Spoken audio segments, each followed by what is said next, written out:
Silakan lihat papan tulis. Saya sudah tuliskan penggalan sebuah ayat, yakni ayat yang terdapat dalam surat Al-Baqarah ayat 184. Penggalan ayat itu berbunyi, antasumu khairun lakum. Antasumu khairul lakum. Silakan perhatikan, silakan lihat dan amati, dan kita akan bahas bersama-sama. Antasumu khairul lakum. Silakan lihat dari kata pertama, an. An ini adalah harfun nasbi yang sibu fi'lan mudhari'an. An adalah huruf nasab yang menasabkan fi'il mudhari' sesudahnya. Mana fi'il mudhari'nya? Tasumu. Tasumu ini adalah fi'lun mudhari'un. Asalnya tasumu ini adalah tasumuna. Fi'il mudhari' domirnya antum. Fi'il madinya dari kata soma. Mudhari'nya yasumu, terus ditasrif ke domir antum, maka menjadi tasumuna. Lalu karena tasumuna diawali oleh huruf nasab an, maka karena tasumuna termasuk salah satu dari al-af'alul khamsah, maka ciri nasabnya adalah hadfun nun, membuang huruf nun pada huruf terakhir. Tasumuna, na dibuang. Kenapa? Karena tasumuna domir antum, dan itu termasuk salah satu dari al-af'alul khamsah, fi'il yang 5. Ciri nasab untuk af'alul khamsah adalah dengan hadfun nun, membuang huruf nun.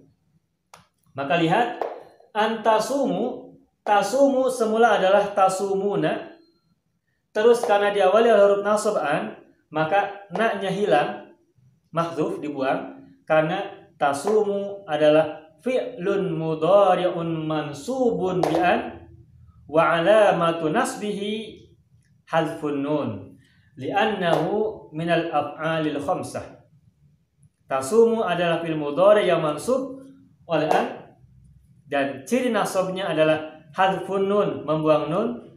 Kenapa? Karena tasumu merupakan salah satu dari al-af'alul khamsah, fi'il yang 5. Baik. Tasumu ini fi'il mudhari' domirnya antum. Berarti tasumu ini sudah terdiri dari fi'il dan fa'il. Mana fi'ilnya? Fi'ilnya adalah fi'il mudhari' tasumuna atau tasumu. Lalu mana fa'ilnya? Fa'ilnya adalah domir antum yang terkandung dalam kata tasumuna ini atau tasumu. Jadi tasumu ini adalah kalimat atau jumlah yang di dalamnya sudah terdapat fi'il dan fa'il. Fi'ilnya adalah fi'il mudhari' dan fa'ilnya adalah domir antum yang terkandung dalam tasumu. Kita lanjutkan. Terus ada kata berikutnya khairun. Perhatikan, khairun harokatnya adalah dhammah alias dhammatain. Berarti khairun ini i'rabnya adalah rafa. Karena isim kalau huruf terakhirnya dhammah, maka itu merupakan salah satu ciri dari i'rab rafa. Khairun adalah ismun marfu'un wa alamatu raf'ihi dhammatun zahiratun fi akhirih. Pertanyaannya, kenapa khairun ini dhammatain? Atau kenapa khairun ini rafa alias marfu'?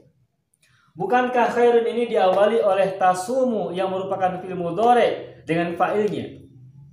Dan kita sama-sama tahu, biasanya kalau sebuah fi'il lalu diikuti oleh fa'il, biasanya akan diikuti oleh maf'ul bihi, objek. Dan maf'ul bihi itu adalah ismun mansubun wa alamatu nasbi fathatun zahiratun. Tasumu adalah fi'il mudhari' dan tasumu sudah terdiri dari fi'il dan fa'ilnya.